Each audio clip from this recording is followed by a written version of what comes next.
the upright satin stitches used for the diamond shaped motif.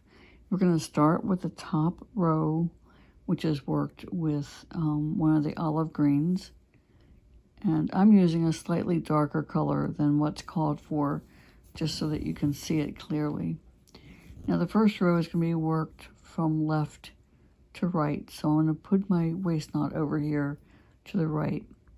And each stitch is just simply covering 2 linen threads high.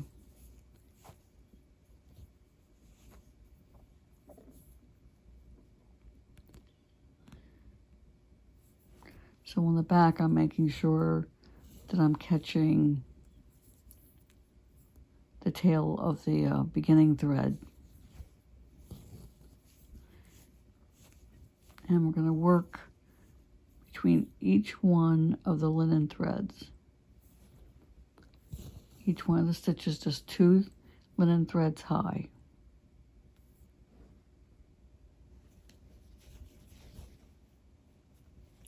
Now there are 7 stitches in the first motif.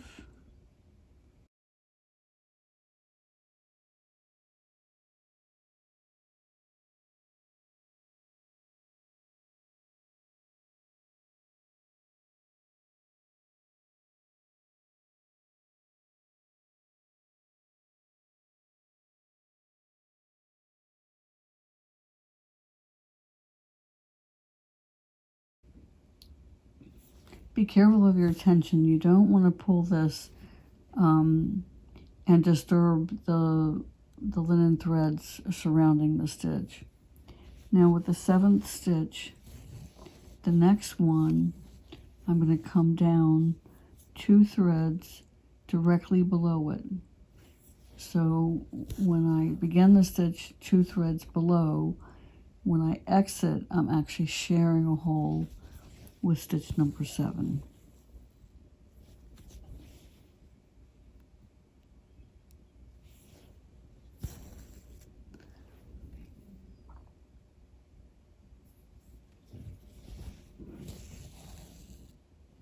Now at this point, I can get rid of my waist knot.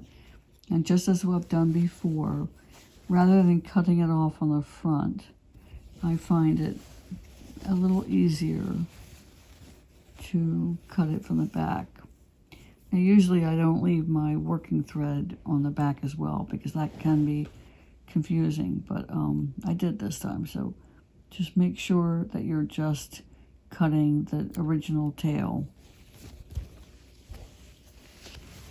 And then of course we're wasting that knot. I want to take a moment to talk about how this is charted and why I am saying that there are 7 stitches in each one of these segments. On the chart, you can see that there are 3 squares that are indicated with the color for symbol 8. In order to cover those 3 squares, I have a stitch on this side. So that's 1, 2, 3, 4, 5, 6, 7. And then the stitch I just did below this one is right here. So 1, 2, 3, 4, 5, 6, 7. I like to think of each one of these sets as being like a block. So let's take a look at how many blocks we're doing here. So there's 1, 2, 3, 4, 5.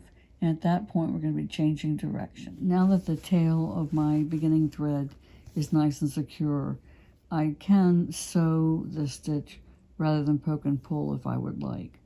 So just with it, as any sewing stitch, I'm finishing one stitch and beginning the next in the same movement.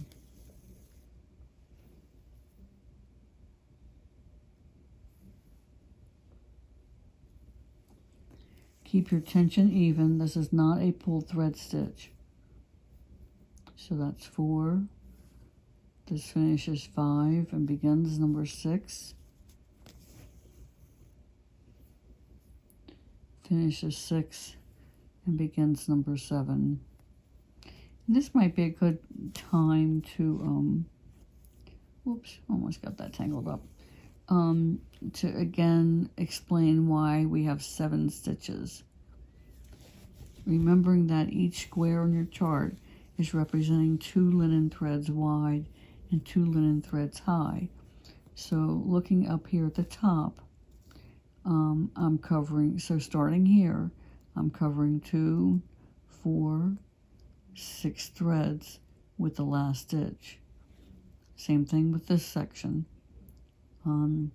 Starting here, I'm going to come down 1 just to make it easier to see.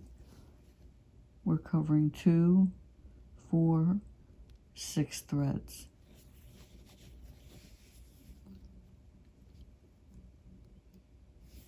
Now I'm going to start the next box, or block, excuse me, coming directly below the stitch we just completed. And again, I'm going to stitch 7 in this block.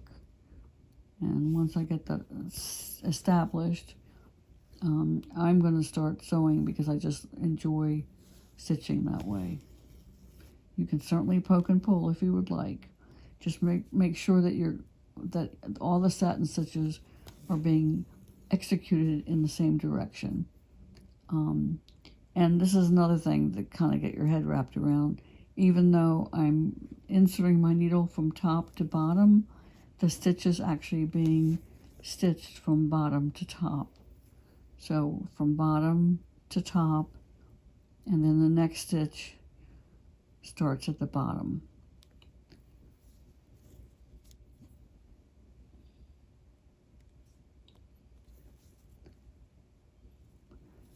Now that I'm coming to the end of block number 5, 1, 2, 3, 4, 5, 6, yeah, that's my last stitch.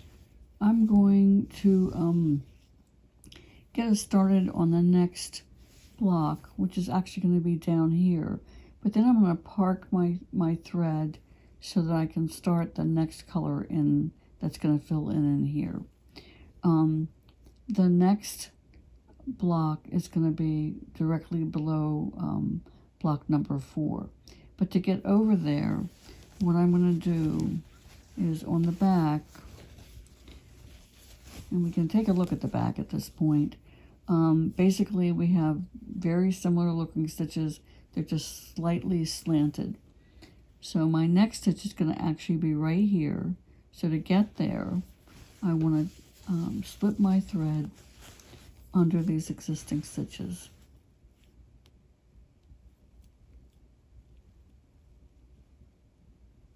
I'm not going to go all the way to the last one. At least that's what I'm going to try to do. Right there, yep. And just carefully pull that through. And now on the front, I just brought my thread over to here. And remember, these are going to share holes. So at this point, we kind of have 3 stitches all stacked right on top of each other. So now I'm starting a new block, and again of 7 stitches. So there's 1. Still working the stitches from bottom to top, although it does look like my needle's going in the opposite direction. So from bottom to top, start the next stitch.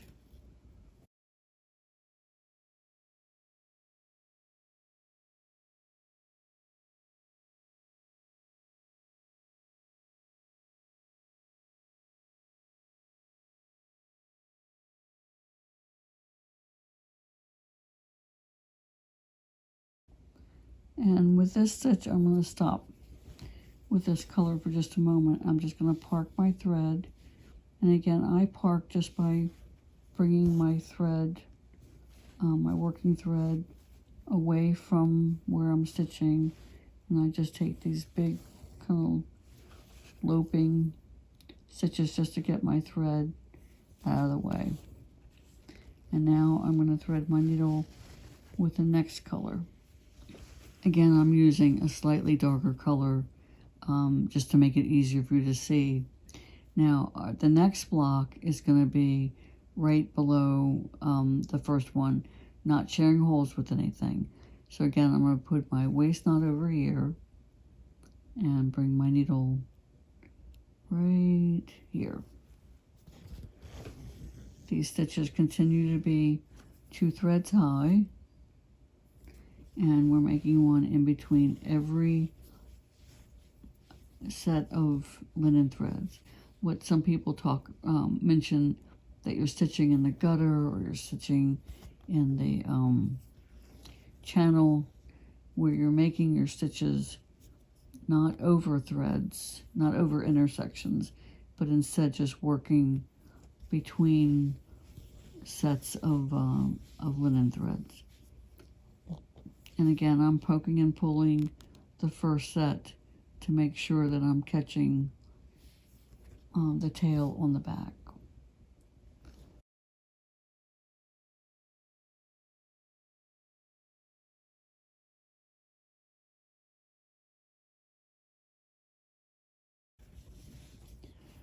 So you can see the stitch number 7 is going to be sharing holes with the olive green stitches above it.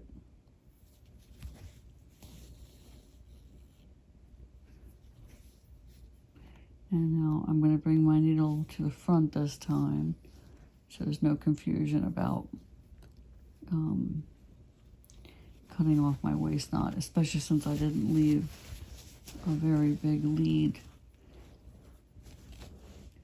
So this is the tail, and again, I've mentioned this before, but if you can see both of the blades of your scissors, you will not cut the wrong thing.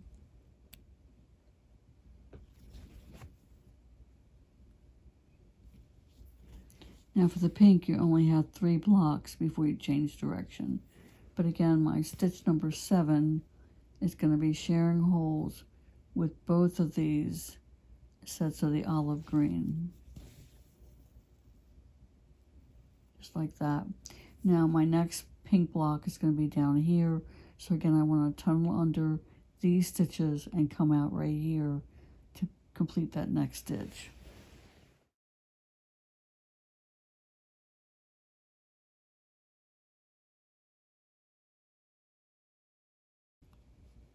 And now we're back over here, and the first stitch of the next block is going to share holes with the block we just completed.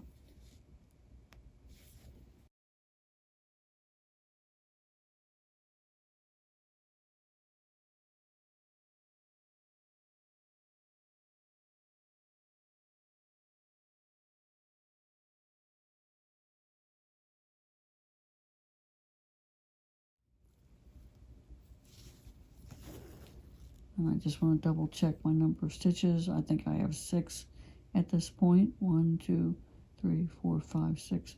Okay, that's number 7. Now, since we're working bottom to top, and the next stitch shares holes, which is going to be right above here. So I now need a stitch right here, from here to here.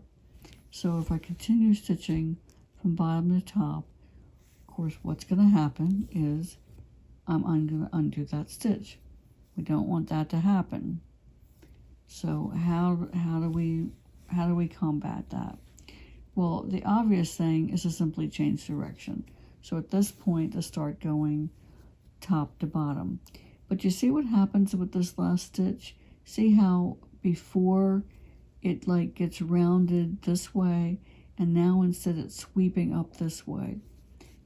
It's a very, very small detail, but the way I get around that is I just take an extra moment, and I'm gonna slip my thread under the last stitch that I stitched,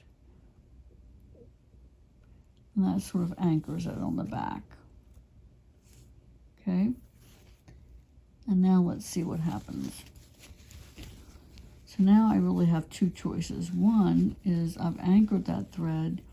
So do you see how different it looks? See how now that thread is taken back in that direction. So one option is now I can continue working bottom to top because I anchored that thread on the back, it's not going to come undone. An alternative would have been that I could then switch directions and go from top to bottom. And let's see in just a moment whether or not that would have been a better choice.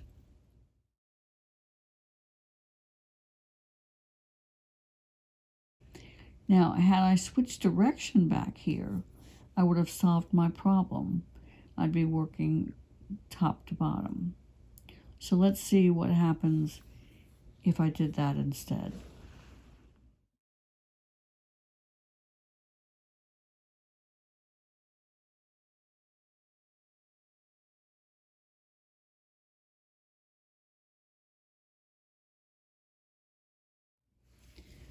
So now I'm back to where I showed you how I anchored this last stitch right here.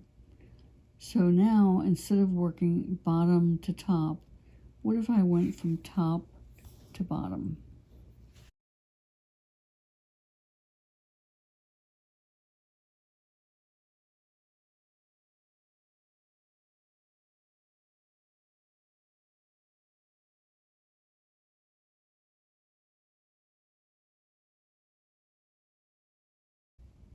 So I'm working each stitch from the top to the bottom, coming back up here to the top of the next stitch, going to the bottom, top to bottom.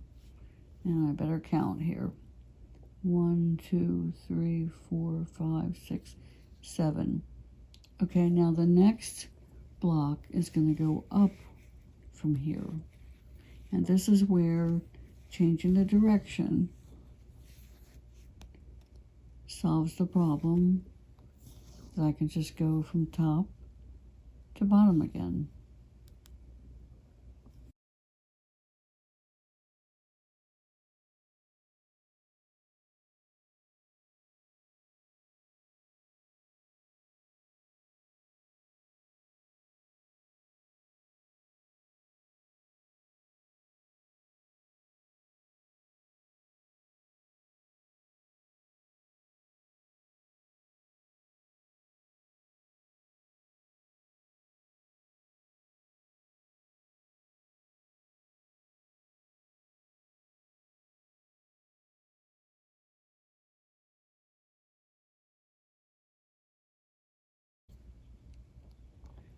Now I have one more block to do to finish this pink diamond shape, and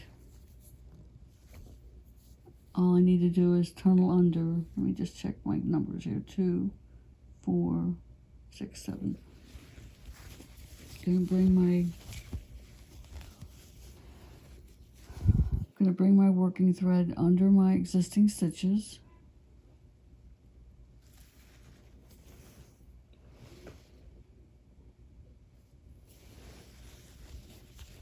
And now I can finish this block really either way. I think I'm going to go ahead and do top to bottom.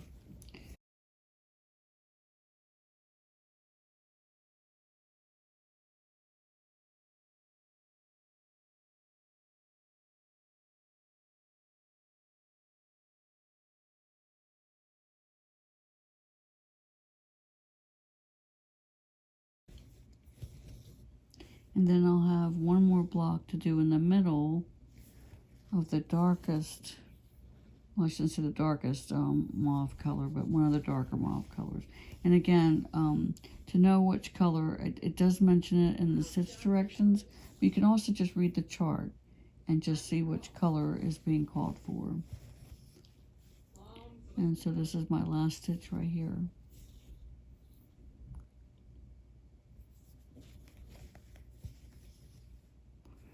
Now on the back, I'm going to secure this thread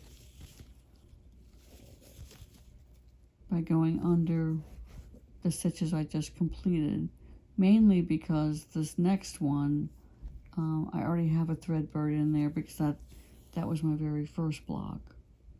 And as always, now that I know that that's secure, I'm going to cut this off what I call dangerously close. Now my last block will fill in here, and my first stitch will share holes with 2 of these pink blocks. I'll work across, and my last stitch will share holes here. Now, rather than doing a buried waist knot, I'm simply going to tunnel under these stitches on the back. When I anchor my thread under existing stitches, I do leave a tail. Oops. And that's why, because it's so easy to accidentally pull it through. So I'm going to leave about 1 inch, and I will go back and trim that off. But I do that because it is so easy with that first stitch to tug on it just too much and start pulling that tail through.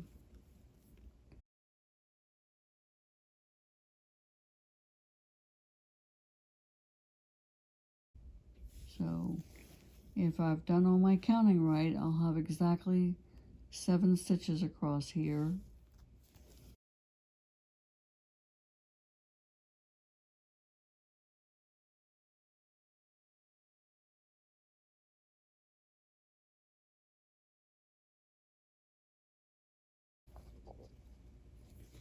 And now on the back,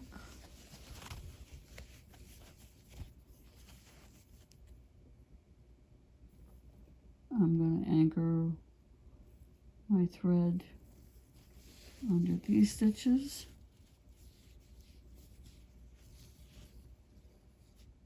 And I'm going to hold this up and cut that off close. And then back over here, that's the beginning tail.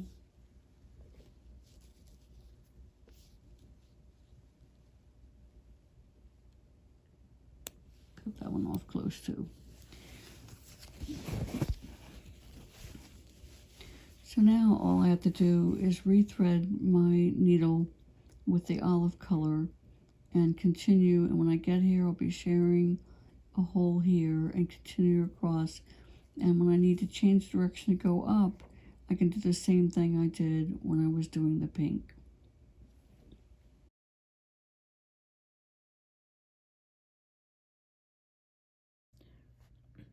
Our next satin stitch is done in such a way to create a shape that resembles a heart. I'm starting with the chart here to indicate placement. So notice that the bottom point of the heart is 1 square above the basket, which means that's 2 linen threads in both of these. Also, the uppermost heart will share holes with the bottom part of the vine. Right above the diagram, you see a photo of a close-up that shows you the finished stitches, and again, how they share holes with the vine at the top and our 2 linen threads above the basket at the bottom. In looking at the diagram, a couple of things to point out. One is that it's symmetrical, and what we're doing on one side, we're repeating on the other side. The second thing is that on the exterior, each stitch is in an independent hole. There are no shared holes. But where they come together, there are shared holes. We've got a pair here, stitches 8 and 9, that will share a hole, and 6 and 7 will share a hole. Each pair is 1 thread below the one above it. So from bottom to top, in terms of like the center of the heart, there are stitches in every hole. So there's a pair of stitches here, here, here, here, here. Here there are actually 4 stitches that will share this hole, and again 4 stitches that will share that hole. In all of these cases, the stitches are going from the outside to the center, from the outside to the center. The first stitch is 7 threads high and 7 threads wide. You will want to finish your basket before you add the hearts. And the one advantage of that is that you'll be able to bury the starting thread in the existing stitches around it. But in this case, I'm going to actually start with an away waist knot. And I'm going to put it down here. So from the beginning point of my stitch, I'm going to count over 1, 2, 3, 4, 5, 6, 7 threads across and 7 threads down. So going over 1, 2, 3, 4, 5, 6, 7. Now I'm going to check and double check that placement to make sure it's right, because every other stitch is going to be done relative to that one stitch. Now, looking at the diagram, the next stitch starts 1 thread above on the outside and ends 1 thread above in the center. And we're going to do that 3 times. So that stitch is 1, 2, and 3. Now stitch 4, from this point, from where that stitch 3 began, we're going to go up 1 and over 1. But again, in the center, it will end 1 thread above the stitch before it. So that's stitch number 4, and stitch number 5 is 1 thread above that one, and ends 1 thread above the previous stitch. Now, so far, all of our stitches have been in, have not been in shared holes. But with this next one, we start stitching in pairs. So from the beginning of that last stitch, we're going to go up 1 and over 1.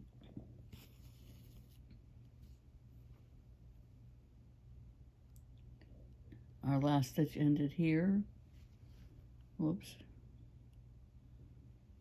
Our last stitch ended there, so we go 1 thread above it. Now this is where these stitches will start independently and will go into a shared hole. So from here, I'm going to go over 1 thread and then go into this shared hole. Now I'm going to enlarge that hole just a little bit by wiggling my needle, because eventually I'll have the 4 stitches in that same hole. Now again, from that point, I'm coming over 1 thread and I'm going to go into the hole above the one from that last pair.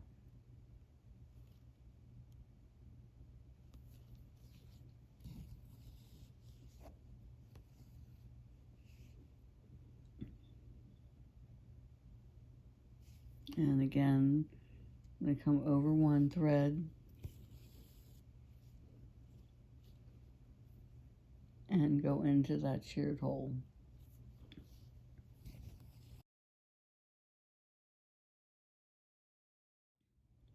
Now to do the other half of the heart, from where stitch number 9 began, right here, I'm coming over 4 threads. And I see I've got a little bit of a stub there that's going to make counting a challenge, but not impossible. So from here, I'm coming over 1, 2, 3, 4 threads. And that stitch is going to end in a shared hole. And in fact, all of the stitches on the right-hand side are going to end in a shared hole. So we're doing a mirror image. So from here, I'm coming over 1 thread and going into a shared hole.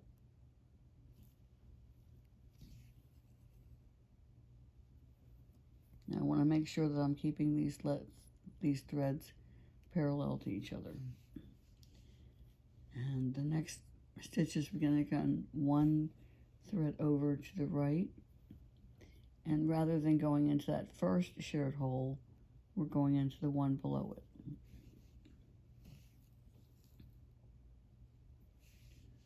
coming over one thread to the right, and again going into that same shared hole.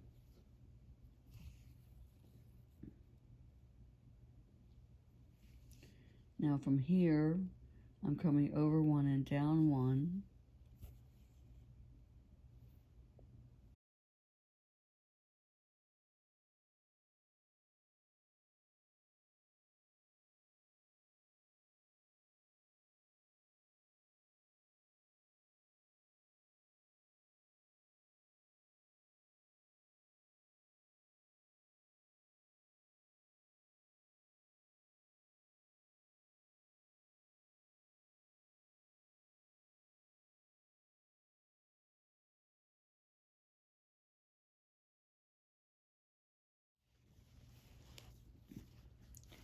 anchoring our threads on a stitch like this is often a bit of a challenge because the stitches are so long. Now this is my beginning thread from when I did my away waist knot, and this is my ending thread. So again, your beginning thread, you can simply anchor that in a part of the basket or vine that's nearby. But what I do to, if I did not have a place to anchor that thread at the beginning, I would do a similar thing that I'm going to do here at the end. And that's to kind of weave it.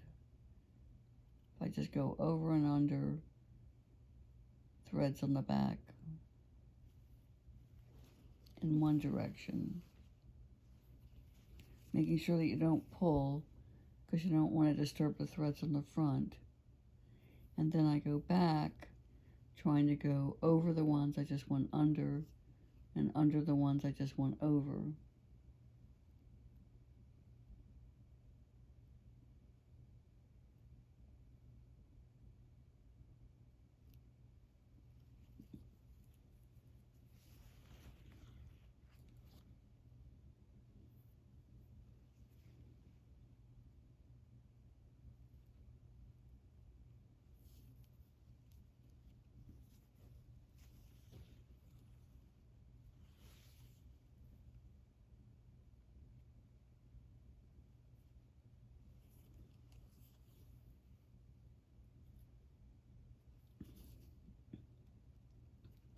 And as always, cutting that thread off without leaving anything dangling on the back.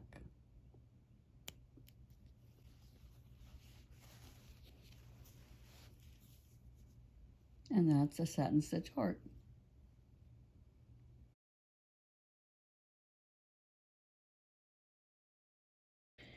The two trip herringbone is a very interesting stitch. You're going to first lay a foundation of the herringbone stitch just as we did on the first trip.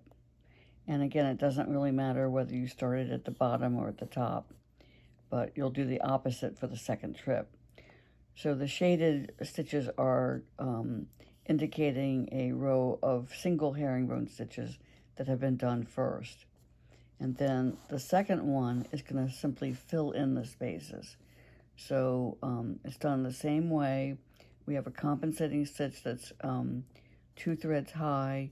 Then we're going to scoop under these 2 threads to do stitch number 2. Scoop under these 2 threads to come up here. So we're going to simply be filling in between the unworked threads in the first row.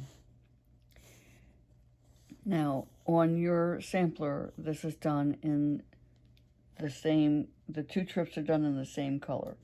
I'm doing them in 2 different colors simply to indicate the difference between the first and second trips. So I've laid down a row of one of the lighter mauve colors just to indicate that that's where the first trip will be. And again, I started up the first stitch up here at the top, but it doesn't really matter whether you've done it at the top or at the bottom. It's going to be done the same way. And on the back, you've got existing stitches that you can anchor your thread.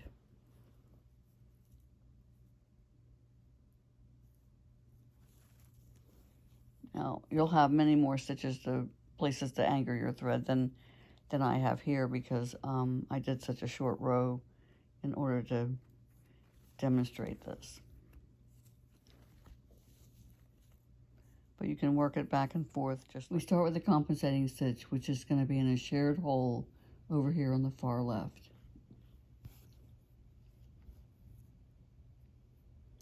And from there, we have a shared hole here, and we're going to scoop up 2 threads.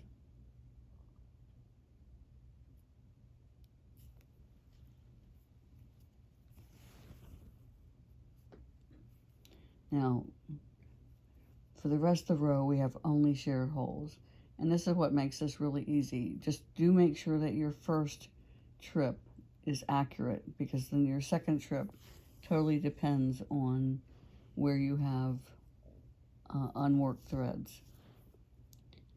So down here, I'm going to scoop up these 2 threads. And then come up here, scoop up these 2 threads. So you can see we're just filling in the spaces between the legs of the first herringbone trip. And that's all there is to it.